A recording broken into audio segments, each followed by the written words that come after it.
Mesdames, Messieurs, bonsoir et bienvenue à cette édition, le sommaire. Les professionnels des médias bénéficient désormais d'une clinique d'assistance juridique et psychologique. L'UPMB a procédé à son lancement hier lundi. Églises et mosquées de l'OADA doivent désormais tenir une comptabilité selon une décision prise à la 35e session du Conseil des ministres de l'organisation 2022. À suivre dans cette édition, la réaction de l'islamologue Bassirou Lassisi. Le ministre chinois de la Défense, Li Shangfu, est relevé de ses fonctions. Les détails dans ce journal.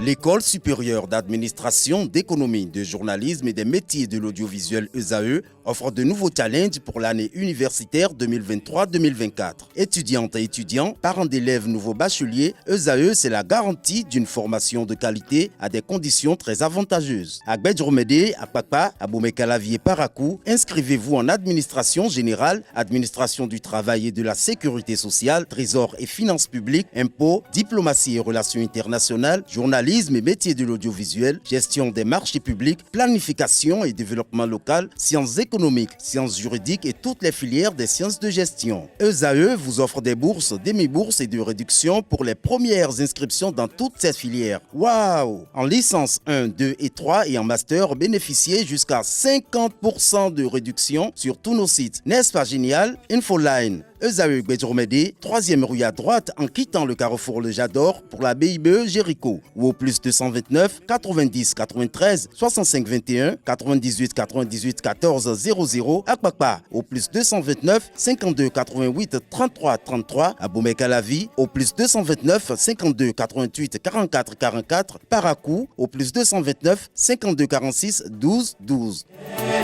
ESAE, l'excellence à un nom.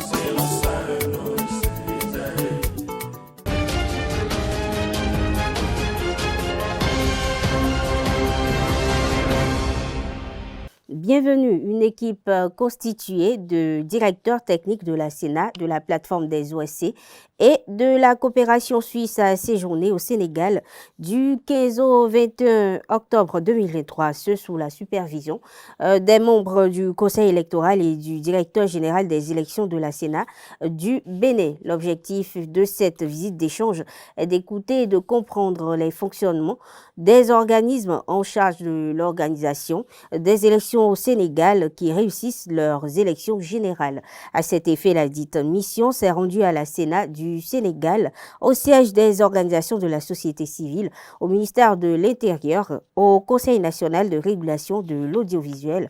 Et la dite mission s'est notamment focalisée sur la direction générale des élections du Sénégal, où elle a tenu des séances avec tous les directeurs et leurs collaborateurs. L'Union des professionnels des médias, UPMB, a procédé au lancement officiel d'une clinique d'assistance juridique et psychologique au profit des professionnels des médias lundi 23 octobre 2023 dans un hôtel de la place. Cette clinique vient renforcer la lutte contre les violences basées sur le genre. Reportage Anaël Do. Une clinique d'assistance juridique et psychologique au profit des acteurs des médias. C'est la nouvelle initiative mise en place par l'Union des professionnels des médias du Bénin, UPMB, fruit du projet Initiative Médias sans violence basée sur le genre. Avec ses missions, cette clinique vient apporter un soutien aux professionnels des médias. La clinique, dont le lancement des activités nous réunit ce jour, a pour mission d'offrir un accompagnement aux victimes de harcèlement sexuel et de violences basées sur le genre dans les médias à travers différentes activités. Dispenser des formations en vue du développement de la culture de la dénonciation des faits, recevoir et écouter les victimes, prodiguer des conseils juridiques, assurer la prise en charge psychologique sur la base d'un partenariat établi avec une psychologue, dénoncer les victimes aux juridictions compétentes et les cas de harcèlement sur la base d'un partenariat établi avec un juriste. Pour le succès de cette initiative, les points focaux que constituent les femmes et les hommes des médias formés au cours des différentes sessions de renforcement de capacité seront mis à contribution, notamment pour la collecte et la remontée des informations reçues à la base au sein des différentes rédactions et des organes de presse. Cette clinique d'assistance juridique et psychologique reçoit les bénédictions de plusieurs institutions. Je crois qu'avec cette clinique aujourd'hui, nous allons souhaiter que les femmes qui se sentent vraiment abusées puissent avoir le courage de recourir à la clinique, de recourir aux sachants, le juriste qui est là, le psychologue également, pour la conduite à tenir. Nous n'allons pas nécessairement souhaiter, la présidente a parlé des tabous, nous n'allons pas nécessairement souhaiter que ça finisse devant les juridictions, mais souhaiter qu'avec la clinique, qu'on puisse avoir des effets positifs. Les effets, c'est quoi? C'est que les hommes, c'est nous qui sommes mis à l'index, les patrons de presse, et les camarades de la rédaction également. Donc que nous puissions savoir que, attention désormais, qu'il y a des mécanismes au niveau de l'UPMB qui permettent de recevoir les plaintes, de les traiter. La HAC sera prête toutes les fois qu'elle sera sollicitée pour accompagner la fêtière. Je ne puis dire avec précision quelle partition nous pourrons jouer là maintenant. Mais si tant est que la HAC a un rôle à jouer, je crois que nous, en son temps, toutes les fois que nous serons saisis, tout comme nous sommes présents ici aujourd'hui, c'est une caution que nous donnons à cette clinique qui est en train d'être mise en place et nous souhaitons que les fruits puissent tenir la promesse des fleurs. Le ministre des Affaires sociales tient à vous encourager et aucun effort ne sera ménagé pour vous soutenir. Vous avez le soutien total du ministre. C'est la raison de ma présence ici ce soir. La clinique va être dirigée par 2 expertes, une avocate et une psychologue pour aider les professionnels des médias à régler au mieux leurs problèmes liés aux violences. Ces dernières se sentent prêtes. Cette clinique permettra aux dames en premier et aux hommes en second lieu de pouvoir avoir une oreille attentive. Tout ce qu'on a eu à dire le 15, c'est la matérialisation là maintenant. Comment est-ce qu'on peut détecter les signes? Comment est-ce qu'on voit venir le harcèlement? Comment est-ce qu'on voit venir les violences, les brimades, comment ça commence? Puisque si ça commence et que vous avez déjà une oreille, vous commencez par poser les signaux. On peut aller jusqu'à vous dire, posez tel acte pour qu'on ait le résultat qui nous servira d'élément de preuve à utiliser après. C'est quand on ne sait pas par où passer qu'on est surpris parfois d'être en plein pied dedans. Et donc, je serai là, je suis là, ensemble avec la psychologue, parce que c'est aussi nécessaire, pour ensemble qu'on puisse mener plus la prévention. Ces hommes qui sont poussés dans la souffrance psychique jouissent parce qu'ils ont vu telle personne porter tel habit. Ils peuvent s'approcher de nous le plus tôt possible pour se voir éteindre les pulsions qui les poussent à cet acte qui aujourd'hui est réprimé par les tests. Quant à celles qui sont harcelées, je crois que l'espoir est permis désormais de briser la glace, de briser le silence. C'est le moment de se montrer vraiment coopérative pour que nous les accompagnions dans cette problématique-là. La clinique d'assistance juridique et psychologique sera accessible aux professionnels des médias via ses différents canaux et par l'Union des professionnels des médias du Bénin. Le Programme alimentaire mondial PAM Bénin a outillé une trentaine de professionnels de médias sur ses activités, notamment le Programme national d'alimentation scolaire intégré PNACI, lors d'un atelier de 2 jours à Boïcon en début de semaine dernière. Cette initiative vise à améliorer à terme la collaboration entre l'agence onusienne et la presse béninoise. Reportage Setondé Larios Adjaguno. Pour une meilleure couverture médiatique de ces activités au Bénin, le Programme alimentaire mondial PAM a organisé au profit de 34 professionnels des médias un atelier d'information et de formation les 17 et 18 octobre 2023 à Boïcon. Nous luttons ensemble pour qu'il y ait une fin zéro, pour qu'il n'y ait pas de fin, pour assurer la fin de la fin, n'est-ce pas? Alors donc nous sommes ensemble et vous êtes les acteurs, les principaux acteurs qui devaient nous accompagner dans la communication juste et vraie, la communication la plus appropriée, afin qu'on soit sûr que ce que vous transmettez soit réellement ce qui se passe ou ce qui doit se passer, ce qui doit se dire de façon globale.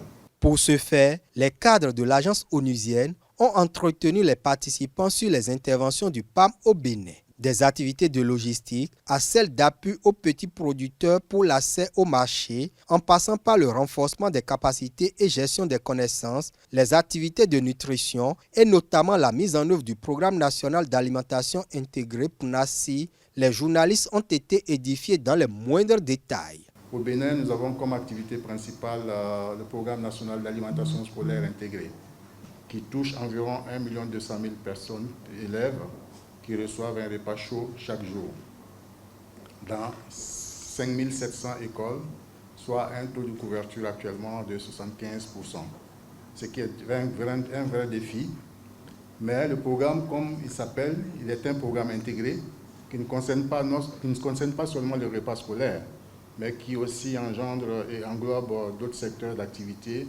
Je passerai par la production agricole, le transport, la commercialisation, les transformations et tous ces aspects-là. Cet atelier d'information et de formation vient combler un vide latent. Il y a des données, il y a des éléments qu'en tant que professionnel de médias, on ne savait pas.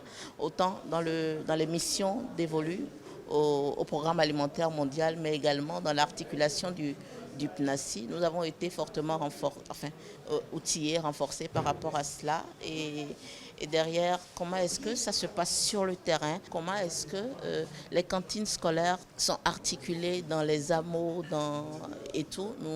Aujourd'hui, je pense que nous avons suffisamment d'informations pour traiter de tout ça. En fait, le PAM est allé vraiment de façon concrète sur les éléments sur lesquels il faut surfer pour créer justement de l'émulation au niveau des populations ou des partenaires futurs que le PAM pourrait avoir pour l'accompagner dans ses activités. Le relais de ces informations dans les médias passe par la production de contenu original et de qualité. Le service communication du PAM Bénin a alors partagé des astuces avec les professionnels des médias en vue de trouver des histoires captivantes à diffuser. C'est vrai que ce sont des choses qu'on connaissait, mais de façon précise, quand on vient mettre un point d'honneur sur ça, ça nous permet d'avoir l'œil et le regard avisé lorsqu'on veut travailler, par exemple, avec une organisation comme le PAM. Et donc vraiment, moi je sors, je dirais, un peu transformée quand même de cette formation-là. Et ça vous oblige à faire des productions de qualité pour pouvoir vous démarquer du grand lot. Et je crois que nous avons tout intérêt à le faire. Avec ou sans les accompagnements, je pense que je peux me rendre sur le terrain, tranquillement identifier un sujet d'intérêt relatif à la mise en œuvre de la cantine scolaire, faire des productions de bonne facture sur ces sujets-là et les publier, histoire d'informer le public sur ce qui se passe au niveau des écoles. Après cet atelier d'information et de formation, le PAM espère l'amélioration de sa collaboration avec les médias et les journalistes à travers la réalisation et ou la production d'éléments de qualité sur ses activités. En marge de l'atelier, Ali Ouattara, le représentant résident du PAM au Bénin, a échangé avec les journalistes sur certaines préoccupations. Il a notamment levé les équivoques autour des rumeurs concernant le transfert ou le retrait du programme national d'alimentation scolaire intégré par le gouvernement béninois. Suivez ces explications. Je vais vous expliquer le processus et maintenant je vais laisser la liberté à chacun d'attribuer le nom qu'il voudrait à cela. Mais le principe était tel que, en 2017, quand le gouvernement transférait la gestion des cantines scolaires qui relevait de lui au PAM, le PAM avait sous sa gestion 620 écoles qui étaient aussi sous forme de cantines scolaires, n'est-ce pas? Et depuis ce jour, ce processus que nous sommes en train de connaître était prévu. Il était prévu que le PAM assure la mise en œuvre des cantines scolaires, disons de l'alimentation scolaire, et qu'on élabore un modèle national d'alimentation scolaire de concert avec le gouvernement, que le gouvernement mette en place une structure nationale qui va travailler avec le PAM de sorte à ce que, à un moment donné, lorsque le modèle national est bien implanté et que la structure nationale est bien à les capacités renforcées, que le PAM transfère le programme à cette structure nationale. Donc, depuis le jour de la naissance, il était prévu qu'il y ait un baptême qui ait lieu et que l'enfant aussi prenne son autonomie à partir de 18 ans. Et nous sommes dans cette dynamique. Maintenant, comment on l'appelle, transfert, retrait, chacun pourrait donner le nom qu'il voudrait à cela. Mais c'est ce qui était prévu depuis le jour de la naissance. Je dirais même depuis la gestation. Vous voyez, c'est ce qui était prévu. Et nous sommes dans cette dynamique. Seulement, il y a des précisions à apporter pour lever l'équivoque à votre niveau, vous qui êtes les communicateurs. Il se trouve que depuis des années, nous attendons du gouvernement la mise en place de la structure qui devait travailler avec le PAM pour reprendre l'activité. Ça n'a pas été fait. Et les différentes évaluations externes qu'on a connues ont aussi marqué ça comme recommandation pour dire qu'il faut que vous travaillez, vous essayez de pousser le gouvernement à mettre en place cette structure. Donc ces recommandations même venaient des collègues du bureau régional ou du PAM ou du siège du PAM pour nous dire mais il faut que vous poussiez le gouvernement à mettre en place cette structure. Ça veut dire que nous-mêmes nous sommes dans la dynamique de mettre en place un cadre approprié pour faire les transferts. Ce n'est pas nouveau. Et l'évaluation du PNACI, la dernière évaluation du PNACI qui a été faite, si vous allez dans les recommandations, il y a une recommandation qui dit qu'il faut qu'il y ait la mise en place de cette structure. Donc ça a pris des années pour se faire. Et maintenant que le gouvernement a mis en place la structure, en termes de statut adopté, en termes de décret adopté, mais pas encore en termes de personnel, parce que ça n'existe pas en termes de personnalité morale, oui, mais physique, non. Les agents ne sont pas encore recrutés, tout. À partir du moment où le gouvernement a mis en place cette agence nationale d'alimentation et de nutrition, dont les statuts ont été adoptés, et les travaux ont commencé depuis, et je crois que c'est en juillet que ça a commencé à se formaliser. Quand eux ont fini, maintenant ils veulent que le processus soit accéléré. C'est tout. C'est tout. C'est une question de timing qui pose. Dans combien de temps il faut le faire et que ça soit bien fait. Ce n'est que ça. Dans le cadre des approvisionnements pour le PNACI, le Programme alimentaire mondial PAM a étendu ses achats locaux de vivres à l'huile végétale made in Bénin. Ali Ouattara, son représentant, a enlevé mardi 16 octobre dernier une première commande effectuée à la Société des huileries du Bénin de Boycon. Reportage Larius Adiaguno. Donc, dès que cette opération est finie, vous avez le produit final, d'accord, et qui est maintenant enrichi à la vitamine A. De l'huile végétale produite au Bénin dans les assiettes des écoliers à compter de cette année scolaire 2023-2024. Le Programme alimentaire mondial PAM réceptionne 100 tonnes d'huile Vitalor commandée à la Société des huileries du Bénin SHB au profit du Programme national d'alimentation scolaire intégré PNACI. Les achats locaux constituent une des priorités du gouvernement dans le cadre donc, de la mise en œuvre des activités du PAM, notamment le Programme d'alimentation scolaire intégré. À ce titre-là, nous avons travaillé d'arrache-pied avec la société pour nous assurer que la qualité répond aux spécifications que nous exigeons, afin de maintenant procéder à l'achat de ce premier stock de 100 tonnes d'huile, qui n'est que le début d'une collaboration. Et au-delà de ces 100 tonnes, nous avons immédiatement dans le pipeline l'achat de 207 tonnes. Ça veut dire que nous allons acheter très prochainement 207 tonnes en plus, ça fait 307 tonnes que nous achetons, qui font donc une entrée aussi pour l'économie locale. Quand vous prenez l'estimation financière de ce tonnage-là, nous sommes à quelque chose comme 480 000 $ que nous allons injecter dans l'économie locale. Et ce n'est pas rien. La réception de cette première commande est l'aboutissement heureux d'un long processus ayant permis d'enrichir l'huile Vitalor en vitamine A conformément aux exigences du PAM. C'est depuis 2018 que nous sommes entrés dans bon, je vais dire, pas un début de partenariat avec PAM. Donc ça a commencé depuis 2018 et cela nous a permis vraiment d'apporter les améliorations nécessaires pour pouvoir répondre aux exigences de cet organisme. Aujourd'hui, nous ne doutons pas vraiment de la qualité de l'huile qui est mise sur le marché. C'est une huile qui est fortifiée. Nous avons bénéficié du programme UMOA, le programme Fortifiant les aliments, et nous avons continué dans ce processus jusqu'à ce jour. Cette action du PAM, qui intervient au cours du mois du consommation local, va contribuer au développement du secteur industriel. Je tiens à réitérer ma joie et ma fierté de voir cette opération se concrétiser. Et je répète encore une fois mon souhait de voir cela pérenniser dans le temps et de s'étendre vers d'autres produits alimentaires issus de l'industrie locale. Parce que cette opération faite avec PAM constitue un grand coup de pouce porté au secteur industriel en termes de développement de la vente et également en termes d'amélioration des produits. Et comme je l'ai également dit, je le souligne toujours, il n'y a pas vraiment de hasard, en tout cas où c'est un hasard heureux. C'est la période où nous sommes en train de faire la promotion du consommation local, donc ceci vient renforcer cette promotion. Les autorités politico-administratives locales mesurent également la portée du partenariat entre le PAM et la SHB. Aujourd'hui, on voit que le Made in Boycon est prisé par une grande institution des Nations Unies, qu'est le PAM.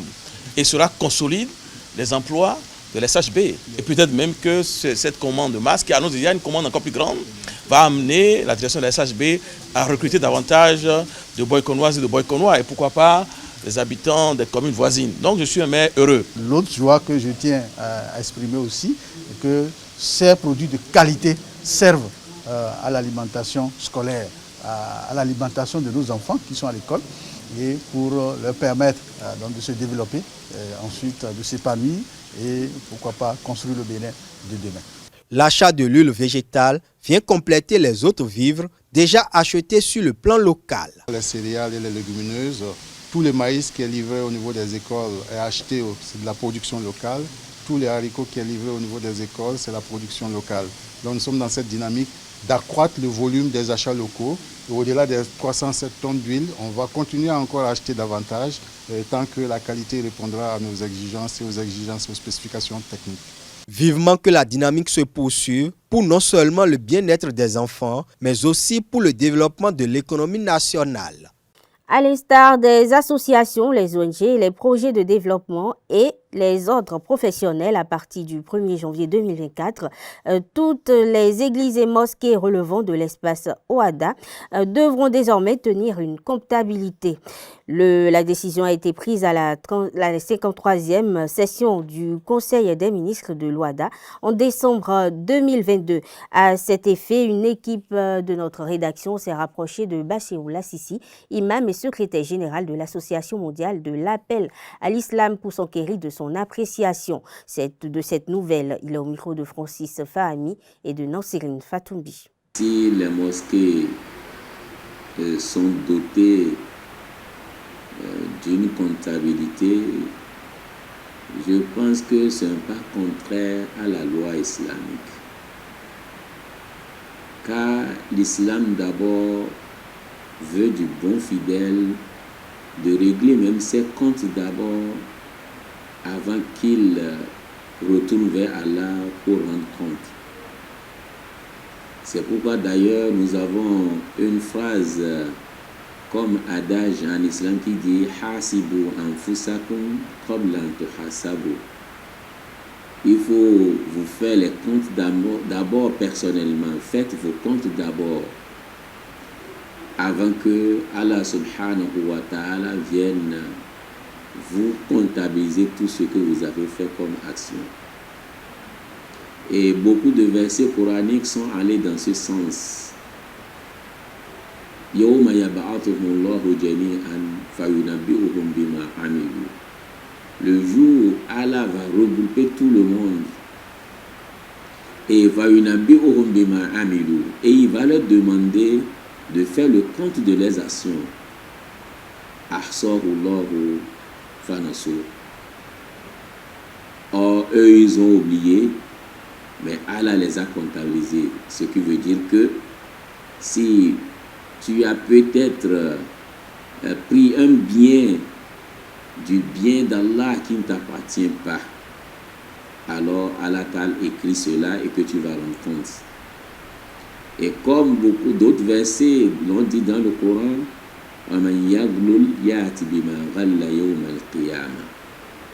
si tu as pris un franc parmi les biens qui ne t'appartiennent pas, tu vas l'amener le jour de la résurrection.